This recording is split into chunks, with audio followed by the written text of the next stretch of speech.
Hello, everyone, and welcome to this Kendall Hunt webinar, Implementing Innovative Leadership in an Inclusive Learning Environment, presented by Dr. Aaron Thompson and Dr. Houston Barber.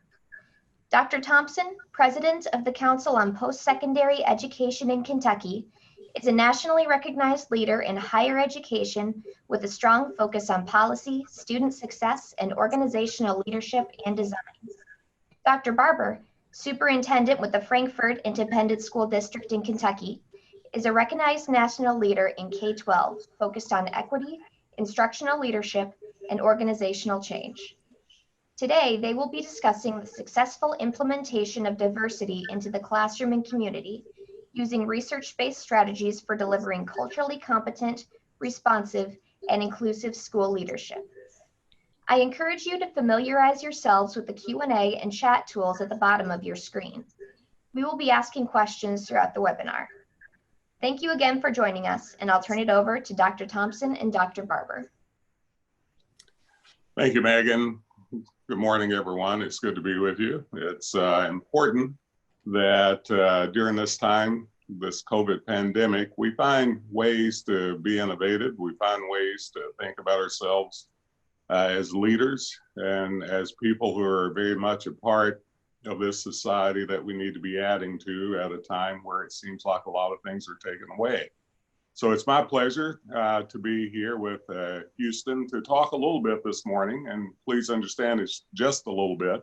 It's an hour, so you can't get to everything, but to talk a little bit about what it means truly to be a very proactive and interactive leader during this time, especially if you're involved in education, either at the P12 or higher ed levels, to look at what we're doing to enhance what we're trying to build during this time, what we know we're going to have to be building after this is over with.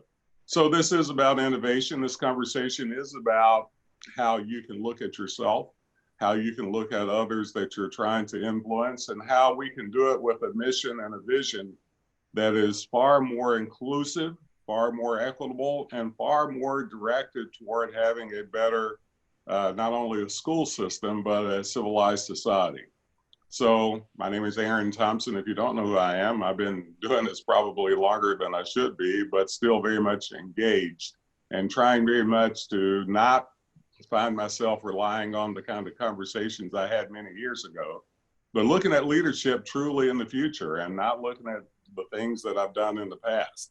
But I have spent 3 decades heavily engaged in organizations, complex organizations, from nonprofits to educational systems and the profit world that focuses on how we can achieve the vision and the mission that we set out to do. So several pieces that we'll be covering today, and then I'll let Houston introduce himself. Several pieces we'll be covering today will include ways for you to self-evaluate. Will include ways for you to evaluate the environment that you're in. Will include ways that you will think about continuous improvement, both for yourself and for that environment. It will cause you, hopefully, to be invigorated enough to come back to whatever venue you're in and create an atmosphere that helps those that you serve with do exactly the same thing. With that in mind, I'm going to introduce to you quickly my partner in this particular endeavor, Dr. Houston Barber. Houston, why don't you tell them a little bit about you? Yes, sir. Thank you, Dr. Thompson. Appreciate being on today, and just want to say thank you to each of you attending. We recognize the COVID-19 pandemic has caused a lot of challenge, both in your ability to lead and ability to walk every day in the daily walk of trying to support our families, our kids, and even those leaders surrounding you.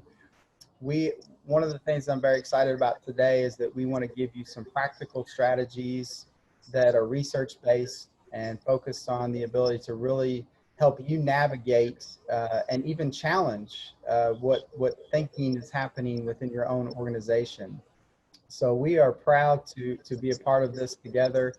And I must say that, you know, although very still young in this work, spent 2 decades really focusing and honing in on how do we eliminate barriers and create opportunities, especially for kids and families that often don't have those opportunities presented right in front of them. And so today, we really hope that you come away with some strategies, some tools, and create some opportunities for courageous conversations. And we know that we want to inspire you to take this route, but we also want you to consider some practical ways of doing it, and even taking things that maybe you already know and doing a deeper dive. So with that, I'm going to turn it back to my good friend and colleague, Dr. Thompson. Thank you, Houston. When we look at effective leadership, I want you to remember that, and you hear this often, I know, that you need to be motivating someone. Well, I would clearly tell you, you don't have the power to motivate anyone. Motivation comes from inside. It's that fire that's in you that causes you to understand that core value that you have, that makes you do the things that you would do no matter what the circumstance was. But you as a leader can inspire that person to be motivated. You can inspire your organization to have a shared vision. And this takes a lot of time, but it also takes your ability to kind of tell your story, to open yourself up, to be truly that person that can show the folk you serve that you're willing to expose yourself a little bit. Yeah, as many of you know, I'm from the hills of Kentucky. I'm an Appalachian through and through. Father was an illiterate coal miner. Mother had an 8th grade education. But they taught me the essence of leadership and the essence of education. They couldn't tell me the formal aspects of it, but they taught me what it meant to have something bigger than me, what it meant to have something bigger than the environment I lived in, but also what it meant to actually have that environment kind of shape my story and to share with others. All of us have a story, and you have to have the ability to know that story in order to inspire someone to actually buy into it. And we'll get in a little bit later in this conversation to talk about what it means to be socially intelligent and emotionally intelligent, which are key higher elements of good leadership. But you have to model the way. You have to let people know it's okay to be able to kind of open themselves up to understanding. And you can't open yourself up to new learning until you open up yourself to understanding exactly who you are as a leader. So when we talk about modeling the way, we're talking about truly the ability for you to show that leadership is more than just having people under you or know how to manage the day-to-day work. As a matter of fact, management and leadership, really two different things, although they interact well. I mean, you have to be a good manager, or at least know how to hire good managers like me. But you have to be able to model the way to let people know that you have the kind of essence of leadership capabilities that you would want them to have. You have to enable others to act. Yes, I'm talking about distributive leadership to a degree here, but it's more than that. It's the ability to have yourself open enough to let them come to you and let you ask them for solutions rather than consistently have them restate the problem. And it allows you then, though, to give them the kind of authority to go make decisions. And if they mess up, you help them to get better. That's what continuous improvement is. But you got to enable them to act. That's the power of leadership. You got to encourage their heart, though, because what we're talking about here is, once again, this core value system that you have. I mean, yes, people are taught to be leaders, but you have to have the heart of a leader in order to do the things that you need to do. But the tough thing here, and we see this over and over again in education especially, we can tend to do the same things over and over again with the hopes that it's just going to get better next time. How then can we put ourselves in a situation where we challenge this process? If we continuously have gaps, whether it's opportunity gaps or achievement gaps that exist in our educational system, how can we challenge what we're doing in order to really change this? We call it change leadership, true enough, but change isn't just doing something for change itself. It's really being strategic in how you do this. But the first thing you have to do is to challenge the process to make it happen. So as we go through this, I want you to remember these 5 items and kind of look at yourself through those lenses, if you will. as we discuss the rest of this conversation. So when you think about challenging the process, enabling others to act, and really demonstrating a way to model and lead the way, one of the things that often has to come into play is, what is your why? I think oftentimes if we ignore what your why is, both professionally and personally, it can really take away from who someone is and what they're trying to accomplish and what they believe. And in leadership, especially, if we don't look to our leadership teams, we don't look to our teachers about what their personal and professional why is, then how do we value them? How do we create a sense of belonging? How do we include them in our processes? So I think it's so critical to really think about your personal and professional why, and even create an opportunity for this to exist within your leadership teams, to pronounce, to be profoundly stating, here's what I believe in. This is what here's why I'm here. This is what makes me tick. This is how I want to navigate moving forward. One of the things we did a couple of years ago with our level 5 leadership team, as an example here in Frankfurt Independent, is we took an opportunity for them to write a letter to themselves about their professional and personal why and how they were going to accomplish it. I asked them not to open up that letter to the very end, even though we had check-ins along the way. And I think one of the things that was important about this is that they're continually striving for that, but also recognizing others in their quest for their personal and professional why and how they're going to achieve it. I do think it has to be a safe place where we can share our belief systems and core values and think through it as to how they align with driving change and creating opportunities for students and families. If you don't get to the heart of the why, I think it's difficult to really move forward with an inclusive approach. I do want to tell you that one strategy might be to revisit each leader's personal and professional why each and every week, just to see how they're doing and to check in with them to ensure that they feel like their voice is being heard. And so this is something not to take lightly. And I know that professional type of growth and development helps inspire your team to want to work together and achieve at high levels. And I know many of you have done StrengthsFinder. You've also done other types of experiences. But just this simple way of expressing that you want your team to share their belief system allows that inclusivity to occur. And you can even take this to a student level and even get more micro on that.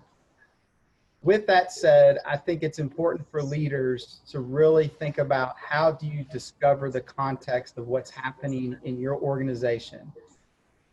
And to do that, it takes some really deep dive and approach to understand, where are we, both with culturally competent and inclusive continuous improvement systems, but what are we looking at?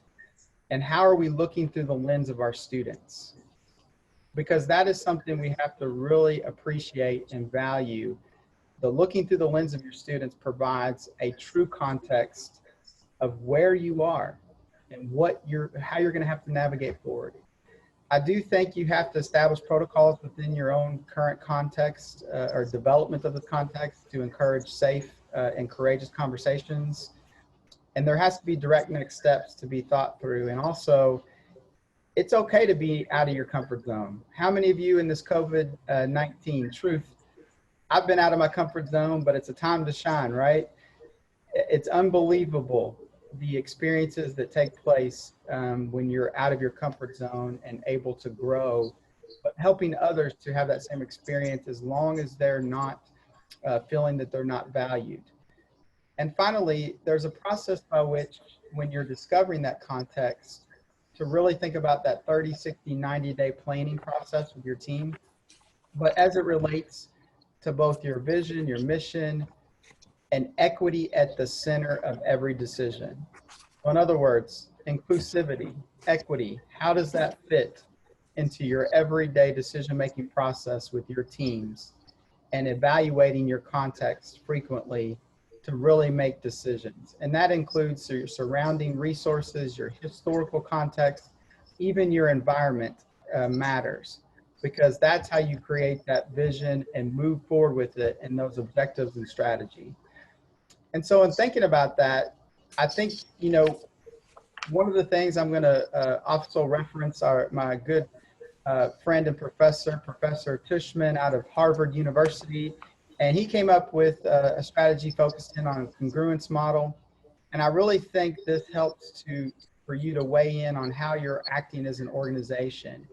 And the congruence model really helps you to strategize where your people capabilities are. What are you doing to maximize that opportunity? What about your formal organization processes, your informal culture? What's happening even when there's these set policies and procedures, but what's actually happening with informal? And then your critical task and interdependencies pieces, what's happening there? And how do you really grow if you're not providing feedback in all those different inputs, throughputs, and outputs? Because I do think if you don't have the right feedback or the feedback that's needed to grow, it's hard for you to develop these processes that are efficient and focused on equity and even inclusivity, of course. So I think you have to think about the metrics you're evaluating and using. You also have to ensure that systems include all voices. One of the things we just went through, I'll tell you, and I think you may have done this as well, we created a task force for our reopening of schools. We've got parents involved, we got students, we got family members across the board. We had local community and business folks. We had our own staff. And one of the things we did is we created these agile teams that focused on functional opportunities with equity in mind and decision-making process focused on everything from using experts to crowdsourcing to really figuring out how are we navigating this together and with an inclusive thought process. And so as you think about moving and measuring your performance and the fit and the degree to which these characteristics of one organizational component are consistent or congruent with another, you have to think about inclusivity, and you have to get down to the heart of what are the root causes. And that's a whole nother analysis, as you know, could take time and energy, but a root cause analysis is critical to really determine where you are in the context of your organization. This all helps drive what type of leadership and innovation has to happen, and it gets those formal linking mechanisms together, and it really pushes what you can do as an organization to be inclusive. It's important to understand that leadership is about people. It's important to understand that leadership is about the ability to kind of guide and inspire and develop people. As we said earlier, management is really about products and services and process and so on. And both are important, as I said earlier, but today we're going to purely talk about leadership. What I found to be the case in all the schools that I've worked with, both in higher ed and P12, we spend a lot of time on management. We spend a lot of time on doing those things that just makes the train run on time. And I tell people when I talk with them, when I do one-on-one coaching or I'm doing one-on-one consulting or even teaching my leadership class, I tell people that you're going to have to, if you're really going to develop what I call a comprehensive, progressive unit, department, school, whatever organization that you're a part of, you're going to have to spend at least 50 to 60% of your time being proactive, being people-focused. That's leadership. You spend the other 40% truly trying to make things happen in a way that calms the water enough for you to do that leadership. So great leadership comes from your core values. What are those things that drive you to do the things that you need to do? I connect myself and my organization very much together. I've become almost defined in many ways about how I do my professional world. Now, we hear this all the time, you should separate those two. The one good thing and one bad thing about being a professional is that it's kind of hard to separate professionalism from who you are as a person. Because if it's done correctly, so much of it is you. And people see that. People want to follow folk that have that core value coming out in them. And you probably have guessed, if you've known me for any length of time, that a core value of mine is really deep, critical thinking, creative output. It's about education. It is about seeing education as the future of a civilized society. It is about being able to help other people be charged, if you will, to continue to get the education they need in order to add versus taking away. So great leadership comes from your core values. So we don't have time today, but if we did, I would spend about 15 minutes with you, helping you to identify all your values and what are those things that are core to you. Those things that you would be upset about, and it would create a large thought process for you and a crisis of consciousness, if you will, if you kind of broke it. And we break things all the time. But the idea of how quickly do we get back to it and show it. Remember, leadership, as I said earlier, is a learned process, but what we know is that the core of leadership is about learning to continue to learn. It is about actually empowering the people under you or with you to do those things. It's about students being empowered. It's about faculty. It's about staff. It's about all being empowered to really help you to become a better leader, but help them to become a better leader and help your organization to be a better run organization.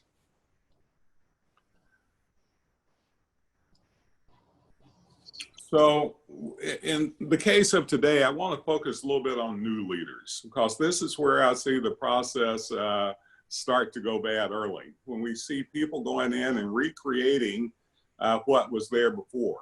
When they go into a formal positional leadership role, they tend to see what the other person did and they either continue that or they will, maybe add a little bit onto it so they'd be defined by what they've done to add a little bit onto it. But I want to just pretend all of us are new leaders for a minute. And I know many of you aren't, but I want to pretend we are. And if you look at the process of new leaders to start off the right way, then these are the things that I would tell new leaders, and hopefully you would too.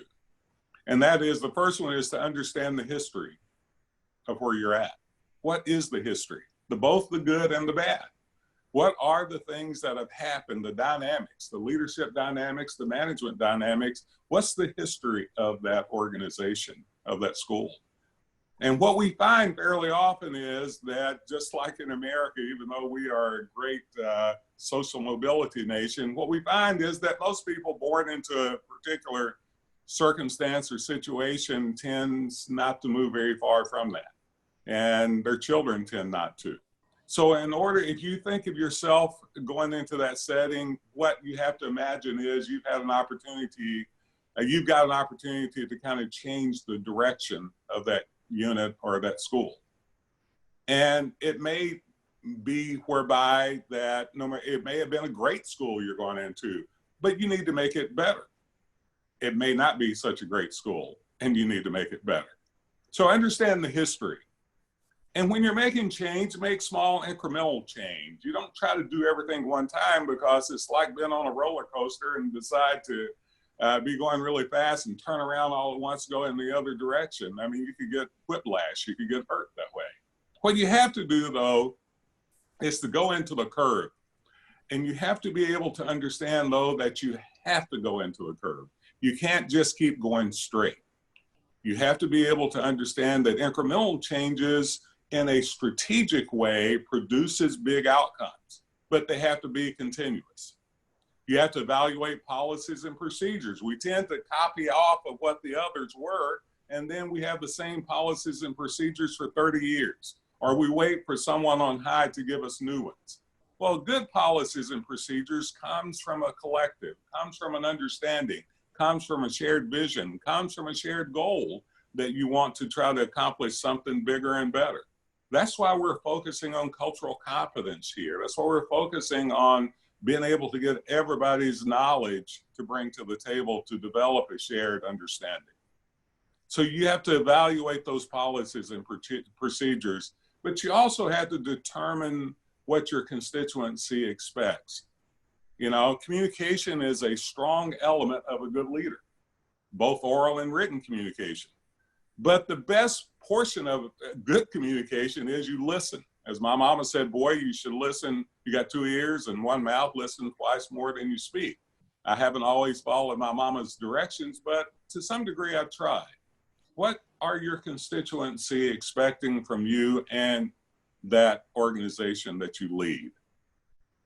But you have to address operational issues. If you got big flaws there, you could spend all your time trying to lead and not doing what you need to do because you've got too many flaws. Some of it's budget, yes, but I'm not talking about budget here. We all have budget issues. But this is talking about how are you effective and efficient in your current operation. You need to evaluate that. But people are going to be looking to go in a direction that they would never go without you. So you have to be a torchbearer. You have to be out front carrying that torch, and they will have to follow that light if they, in fact, believe they're going somewhere. So that's the goal. So the way we're looking at this then is what are the benefits of us doing this from an educational viewpoint? This is crucial that we understand diversity is a great thing by itself. It's a great core value. And I ask people all the time, how many of you believe in it? How many of you value it? And everybody raised their hand.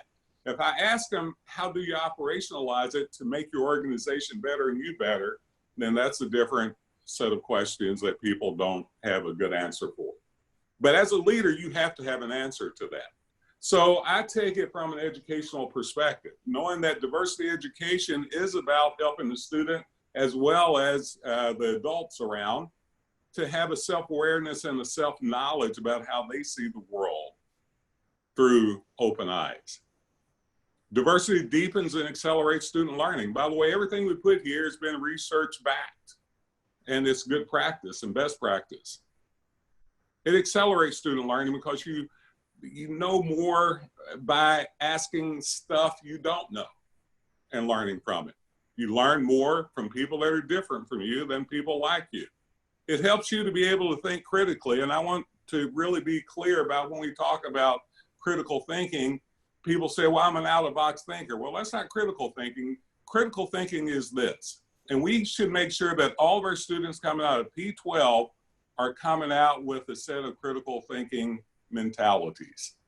For an example, critical thinking, let's talk about basic thinking first. Basic thinking is about walking into that box and just standing in that box. So if they walk into the box and not move around that box, that's basic thinking. Critical thinking is about walking into that box and roaming all around that box and learning from every corner of that box. Asking questions, evaluating that box and learning new things from it. That's critical thinking, is to be able to evaluate wherever you're at, the organization you're in. Creative thinking is taking that knowledge you learned from that critical thinking process in that box and applying it outside the box. That's creative output. And that's the way we should be thinking, but diversity fosters that too. What you learn from other people that are different from you can help you to actually apply it in another portion of your world that you exist in. Diversity expands students' social networks and increases emotional intelligence because you have to be empathetic. You have to, if you believe that someone can tell you something and you're willing to listen to it, even you may not, in fact, you may critically think about that. You may not, in fact, make it your own, but you can realize that's who they are and you can appreciate that. That increases the empathetic level of a human, and that increases their emotional intelligence. It enhances career preparation. Employers tell us all the time they need for someone who can solve a problem on the spot. They need someone who can critically think. They need someone in this global society that knows how to work with people different than them.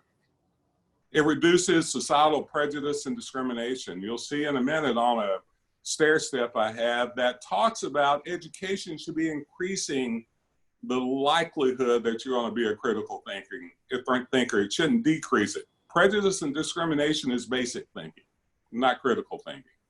And it preserves democracy. The ability to have one person interact with someone else to come to a conclusion and do it in a civil way. That's good democracy. So I want to tell you, I wrote this in 1990, and I just wanted to show you. But I started thinking about who I was as a leader, and I wanted to make sure that I had an idea that I could put down that I wanted to be as much as who I was. And I wrote this then, so it would probably change a little bit now, but not much, because it's who I was and who I wanted to be, and I framed this and put it on my wall.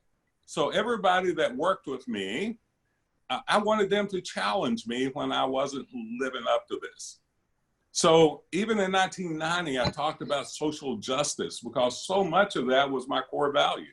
1990, I wanted to actually be adding to someone's life and not taking it away. So I wanted to be a mentor, but I wanted to be a critical, deep critical thinker who did his work in a creative manner. I wanted to change the basic thinking that was going on in society. The racism I saw, the sexism I saw, the discrimination that I saw, the ability to have people truly in the classroom tell you that you're not as good as other people. I wanted to change that paradigm. I wanted to move as much as I could from being just a teacher to being a learner, to move the students from thinking that they're there to sit and get to being an interactive person with their learning paradigm. So the argument that I make and make clear that we should be moving from a teaching paradigm to a learner's paradigm. That's when we deeply get the enrichedness of the community, of the families, as well as of all the professionals that come to the table. So the 4-stage model I'm talking about here is a way to assess your leadership and a way to assess your organization's ability to change. And this is important because it's a continuous improvement model. So I use it as a way to assess myself constantly, and I ask other people to look at themselves in this way. But I also argue that you need to look at your organization in this manner. So we start with awareness. Awareness is about you challenging yourself to what you really believe about the organization you're working with. What do you really believe about that organization? Not what you want to or politically think you should be believing, but what do you really believe? What are your core values here? Are you basing a lot of your decisions on stereotypes, biases, or just what someone else has done? Are you really gaining knowledge about what it means to be a good leader? So awareness is not fooling yourself. Awareness is coming to grips with exactly where you're at. If you know you've got weaknesses as a leader, you need to identify them here. Awareness is about building, I tell people, your knowledge base about leadership. And this awareness I call my IQ phase, that we are constantly building knowledge. And you have to do that first. That leads to acknowledgement. And acknowledgement says this: if you have people that you serve, or some people call them employees or what, students or whatever, you have a particular belief about those students or those teachers or those staff members. You may have particular beliefs about them if they look different than you. Acknowledgement is saying that whatever you believe about those folk, you will have an impact on them and even how they see themselves. Acknowledgement is about social intelligence, knowing that as a leader, whatever you believe or your knowledge base will affect others. So social intelligence is a little higher form of intelligence because you have to have a strong, solid base of knowledge in order to have a great social intelligent process. Well, that leads to acceptance. And I tell people acceptance means you are what you eat. If you're constantly fulfilling your particular leadership role with doing all management stuff and not actually changing the process to greatness, if you're not seeing things move in your district, such as GATS closing, if you are not learning from a mentor, someone who can help you to look at yourself. So acceptance is knowing that you need to find out everything about those students as you can, everything about your teachers and staff as you can, knowing that you will connect with them if you do. It is about emotional intelligence. It is about empathy. It is about knowing that what you will do will impact their lives and impact your life. and that leads to action. This is where the strategic process comes into place. This is where you need to really be sharing that vision with your folk and writing out the directions you want to go. Now, what will happen here is that you will change and grow as a leader, and your organization will change and grow as a solid organization for all that it serves.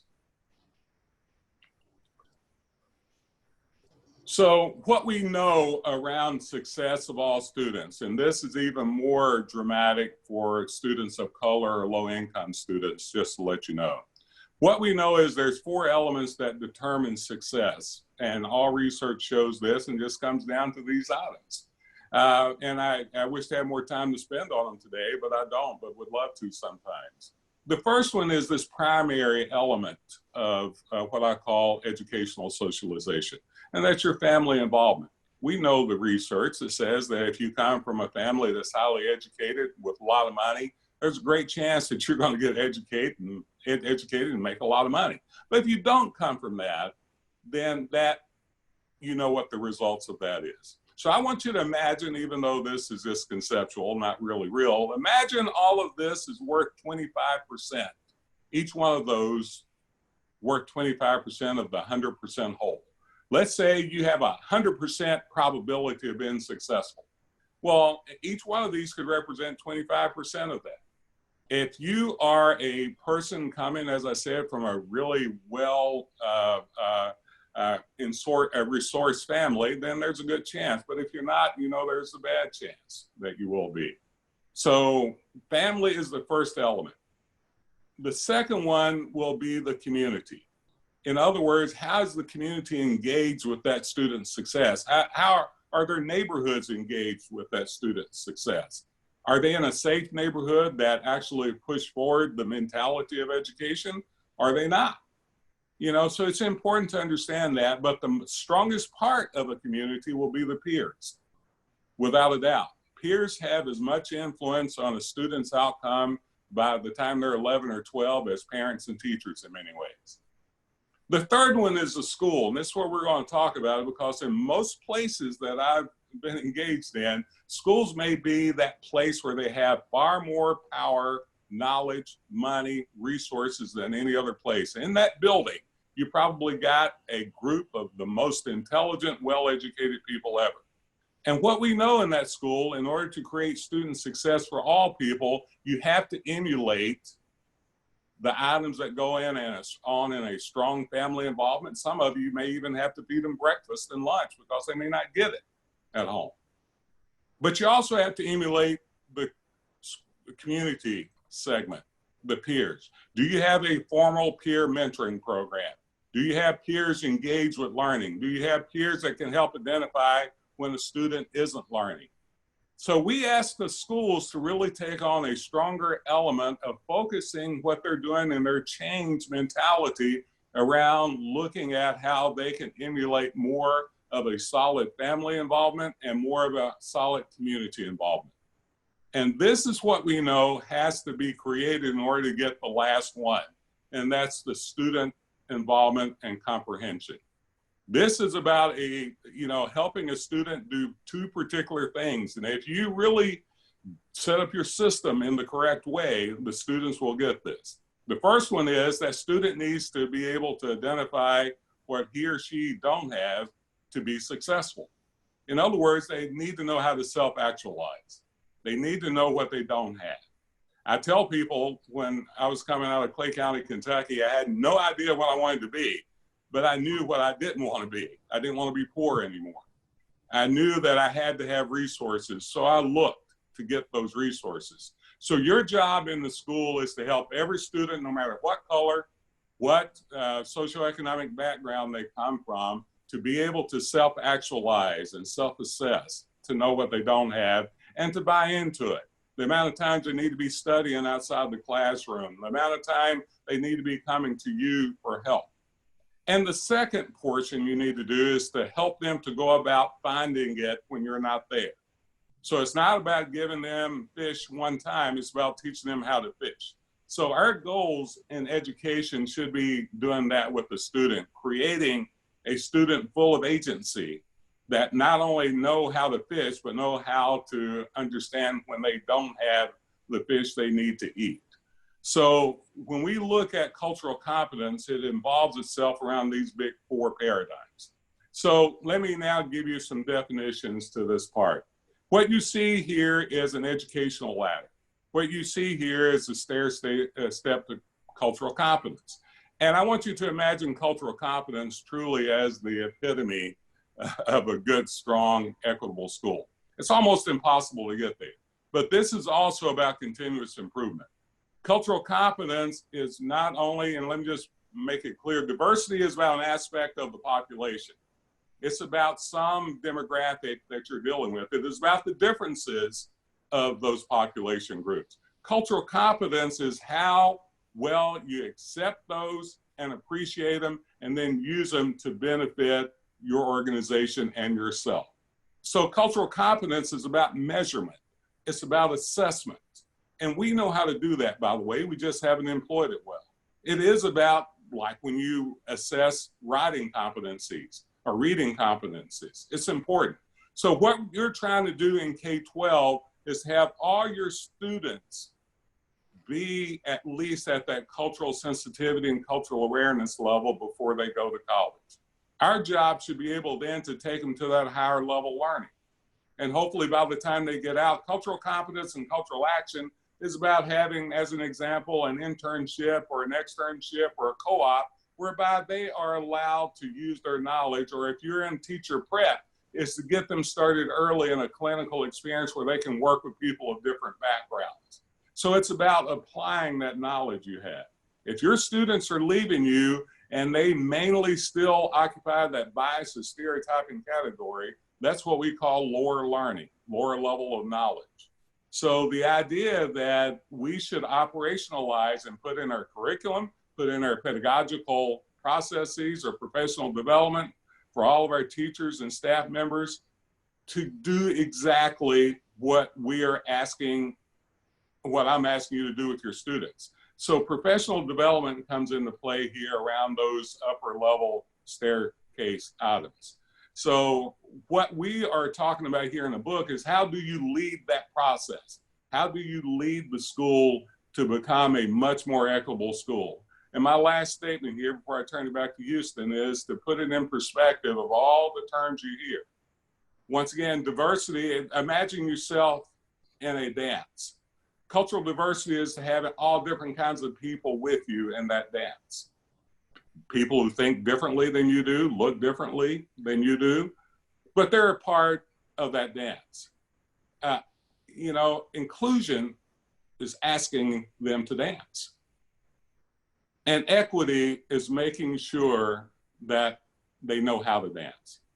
I mean, I can't dance as well as Houston, but I can be taught to dance almost as well. So that's the way I want you to think about those terms as you apply your leadership skills. Got a question real quick. To Dr. Thompson, I like your box model of learning. How do we as educators take your model of common, critical, and creative thinking and apply it to the standards we must teach and build assessments within it, as well as encourage others to follow your model of learning? That's great. And because I think it has to go to the thread of your institution and to yourself. Let me give you an example of what I'm talking about.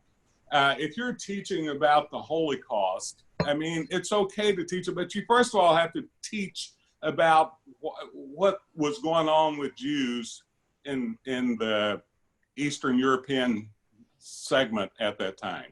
What about Jews that made people really, or made the Germans really want to grab them and put them in gas chambers? You just can't get students to the Holocaust without doing that first. So the idea that we need to be really aware of how to evaluate how we're teaching and how to evaluate what the curriculum says. And I tell people, you hear people talk about white privilege all the time and people disagree whether it's white privilege or not. Well, we all have privilege of some sort, right? But you have to understand you have privilege in order to help someone else know how to get privilege. So the argument with the boxes go to this. Basic thinking is just denying that you need to do something. So if you're looking at your curriculum and say, oh, this curriculum is great, it's perfect already, we're good. What you've done is basic thinking. Critical thinking is evaluating all elements of those curricular processes and the assignments and standards. See if it goes to the measurement of, is everybody getting this? Are we leaving anybody behind? If we are leaving them behind, why? Are there any cultural elements that, if you go back to my 4 pillars, is there anything that has to do with their community background or family background that would cause us to leave them behind? And then the other part of creative thinking is, once you do that, once you've instilled that, once you've shown that as a teacher or a leader, you're going to have the students be able to take that new knowledge and take it outside the box that they're in. And that's going to be college, or that's going to be the workplace or someplace else. And they're going to continuously create this civic and culturally competent engagement in order to get people in their world to even be better. So that's, I mean, there's a lot more to that story, obviously, but for the sake of time, that's the way I would answer that question.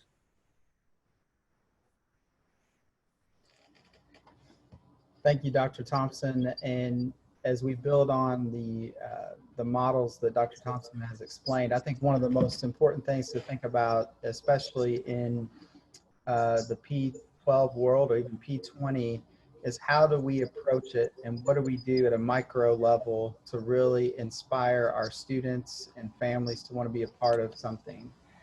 And so one of the models that is presented here is focused on something called a 3-to-1 approach. And that is, how do we wrap our arms around students, families, and even make decisions that are geared towards really providing social emotional supports, academic behavioral supports, and then access to opportunity, plus these mentoring supports, whether it's through peer mentoring, actual one-on-one mentors, school-based mentoring, is absolutely critical. What this does is it connects students, teachers, families, community stakeholders through these 3 different types of support systems.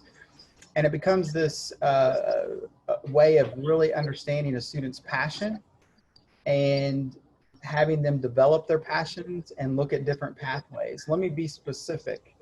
One of the examples in Frankfurt Independent Schools, we tried to provide full-time counseling for our students and families and partner up so that our students have access to this.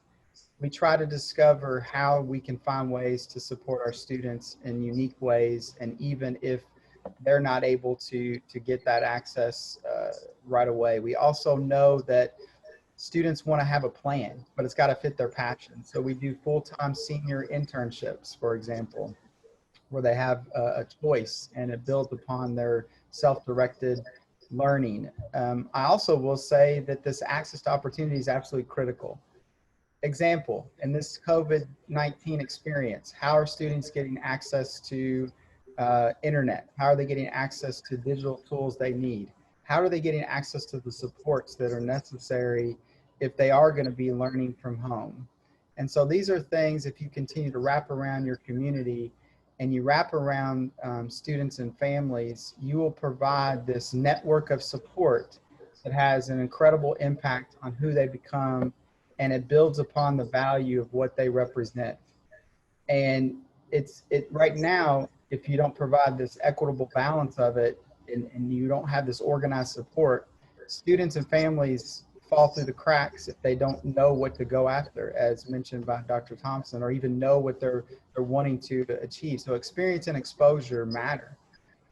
So one thing to think about is, how do you engage your community in this 3-to-1 approach? So I think you have to help create resources for students and families. You can't just leave them where you say, here's a resource, but not show them the path to get there.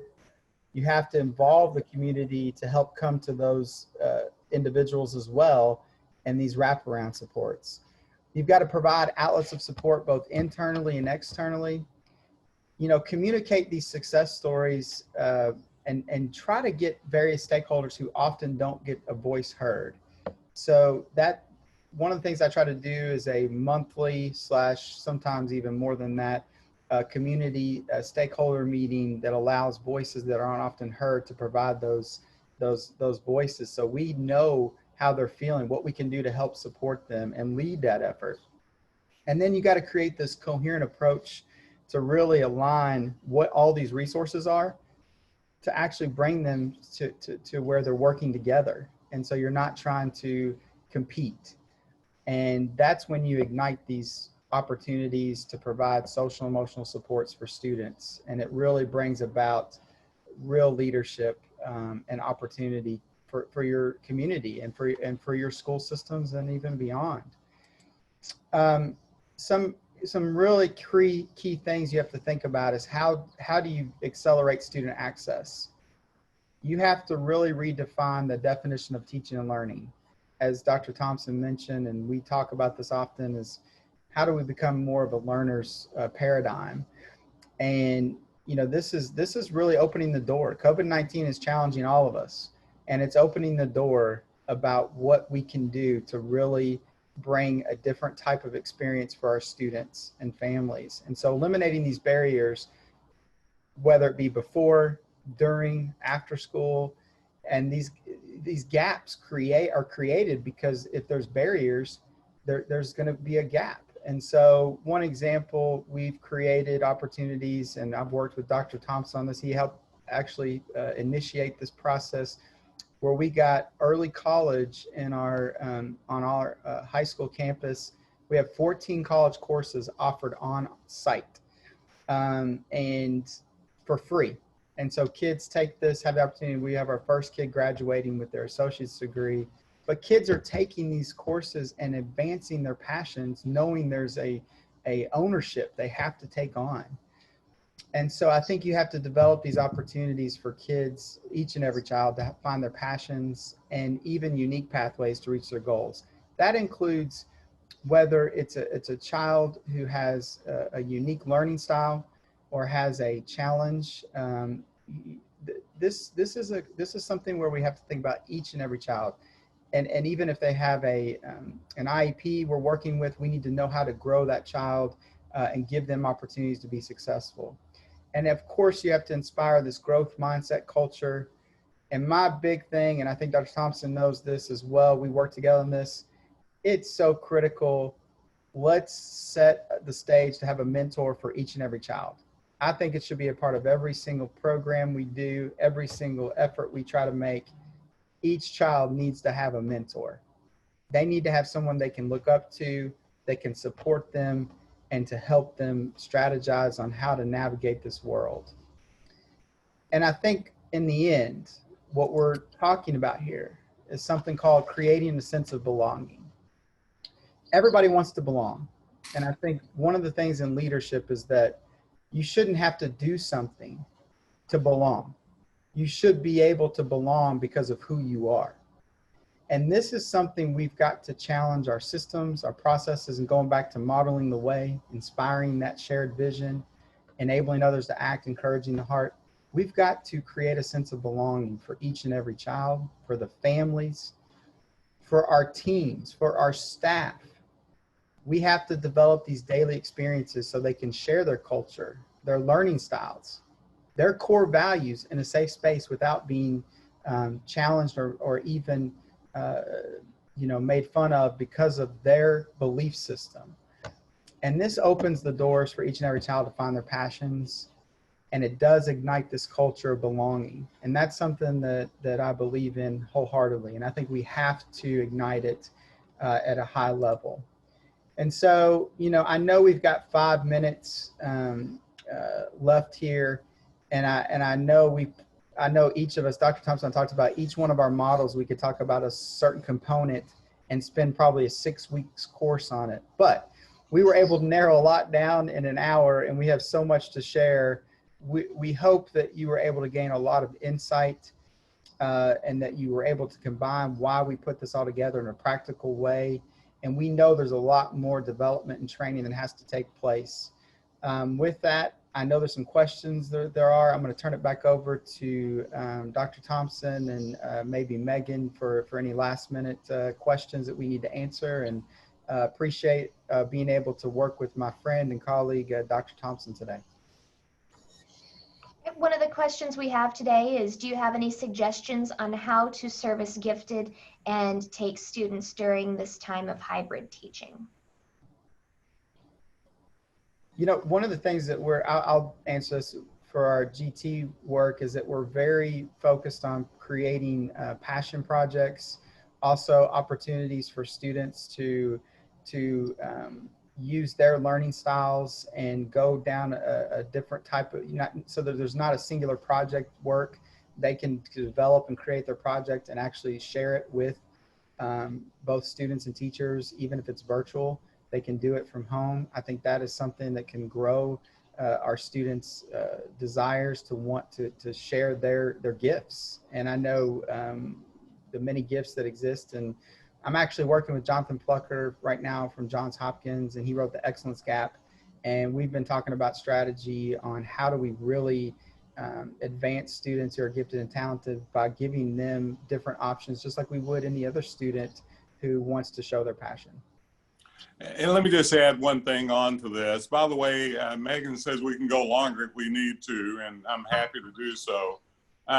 Gifted and talented has to be looked at in the same way as all of our other kids, the diversity of the richness of learning that they're bringing to the table.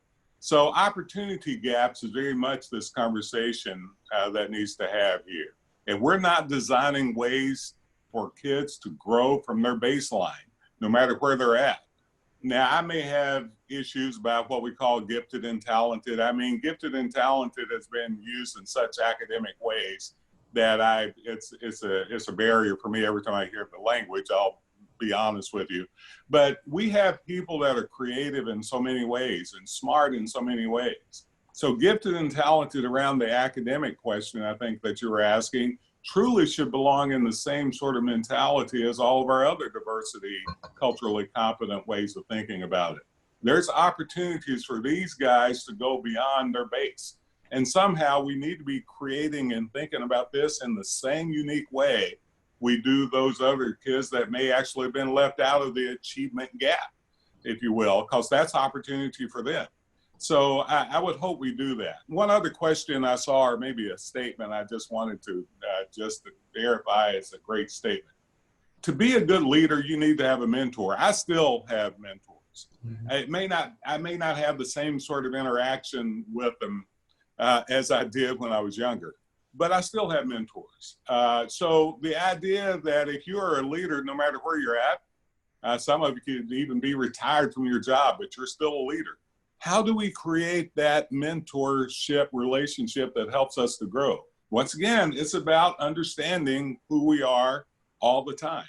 So I would argue that that's a great statement, whoever put that there, that even not just kids need mentors, but so do we as leaders. Another question we have is, do you also support reverse mentoring, also called reciprocal mentoring? Well, I do, and I even do it. For an example, at the organization I run, I just put together a student advisory group to mentor me. Yeah. I put together a faculty advisory group to mentor me. Of course, I believe that, because the best way to mentor is to have a reciprocal relationship. It's not just one way. This is the fallacy of that. For an example, what we know about peer mentoring and peer leadership and peer tutoring even, that those mentors or tutors actually gain more academic output than those that they're helping. So they are getting it whether they know they are or not. So the idea that it needs to have some definitional elements around it, no doubt, but absolutely I support it. Yeah, and I would agree with that, Dr. Thompson, just to add, I mean, mentoring is two ways as it should be, and I often have to go to my students, teachers, staff, just cover, and of course, I'm always learning from my mentors that I call upon frequently, like you, Dr. Thompson, learning from you all the time. Same here, man. Mm-hmm. All right. Another question we have are, how are some ways you can reach parents of disenfranchised communities who are, now more than ever, being asked to be part of the education team due to the distance learning situation? You know, I know Dr. Thompson has a lot of answers as well on this, but I will say that we are now more than ever reaching out to our family members, even if it has to be one-on-one, to engage them in a process of getting their input and providing them with real voice on what it's about to get their child the supports they need. And it starts, again, going back to that 3-to-1 supports. How do we give parents access to the things they might need in addition to you know, just their children? And so sometimes families who are struggling to figure out the system need supports and helps, and we provide that support to them as well, so that they are able to feel comfortable working with us, and that they would feel that we're a partner and not someone who tells them how to do something or just says, here it is, go get it. We're actually a partner with them. Yeah, this is a good question, and it's a really long answer, but I'll make it short. For an example, I have Gear Up Kentucky that's under me. And during this time, we exactly wanted to do that. So we found multiple ways of doing it, of course, but we've measured how effective they've been after we did that. And you may be surprised, one of the most effective ways we did this is through snail mail. Through sending cards and notes and asking people to contact us, send stuff, call this number. We're there to help. Everything from FAFSA to you name it. We tried to do it, and we found that maybe the old-fashioned way sometimes may be the best way. And so the item I would tell all of us, and we do this often, I know everybody knows this already, but we tend to wait for parents and family members to come to us in our environment. The more disenfranchised you are from that, what I call that cultural paradigm that was set up for people that didn't look like them, then the harder it is for them to go to that environment. So the best thing you can do is to be proactive once again, even if you have to use snail mail. So we found that things along those lines, and then offering access. I mean, reaching the kids as much as we can. Once we found they had cell phones, sending them texts with information, but also with just engaging. How are you doing today? You know, do you have are you ready? We know you're saying you're going to college, but have you done these sorts of things? Hey, we got some information for you that can help. Even sending them motivational quotes, you know, talking about that, or talking about the value of college and the kind of value it has for their kids once they actually get out of college. So we found that sometimes the best way is to do it the old way. And another question we have are there materials available to further this discussion in my school or district? Well, it just so happens that this is a brand new book that Houston and I have put together, along with a psychologist friend of mine from California. So that will be available, I think, 2 or 3 weeks as far as that goes. But yes, you know, the material that we have is, some are parochially designed, as you can see, the copyright, but some that's out there. But we put it together in such a way. I mean, you'll see us talking about leadership in the book. We're not offering any new, you know, paradigms or a new conceptual framework for leadership, but we are offering how you apply those paradigms to today's setting. So I'm not trying to sell the book here, but just to say that the book, we were asked to do this because so many people were interested in it. And Houston does a really good job of laying out this information to the folk that he knows. So that book will be available soon. Houston, did you want to say anything to that? Yeah, I think it just takes many years of experience from Dr. Thompson, Joe Cuzio, the paradigms that exist, myself, and just lays it out in a way that provides opportunity for people to use a practical application and to customize. So there's an opportunity for you to customize it and fit it within your own setting, but we feel it's real practical and it's something that you can use and utilize that makes sense. So excited to celebrate that, but obviously our passion is really changing this and making the paradigm shift of what we really want to do and drive a movement, and that is our goal. And I should say something. We didn't even introduce the book in the beginning. I'm sorry. We both got into our academic way of doing business. The book is really designed to do a couple of things that are crucial, I think, in today's time. One is to actually employ the material in a classroom setting of teachers coming up and apply it in a way that they can be used in it is a textbook-like things with very practical ways of application. But also with graduate courses. It was also mainly designed, and we wanted to make sure we did this, for continuous professional development from professionals already in the field. So we felt like the way we had to do this in such a package, we purposefully decided not to make it a huge book. Which for those who know me, know I can write the 500 or 600 page books.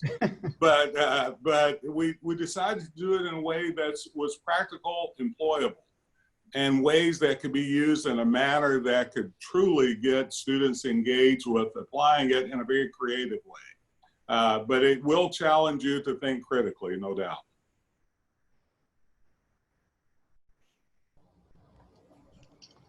All right, and I'm not seeing any other questions, so if there are none other, then I will thank Dr. Thompson and Dr. Barber for your time today. If anyone is interested in purchasing a copy of their upcoming book, please contact Deb Roth, DROTH at kendallhunt.com. The recording will be provided for all attendees in the upcoming days. Thank you again for everyone for joining us, and have a wonderful day. Have a good day, guys. See ya.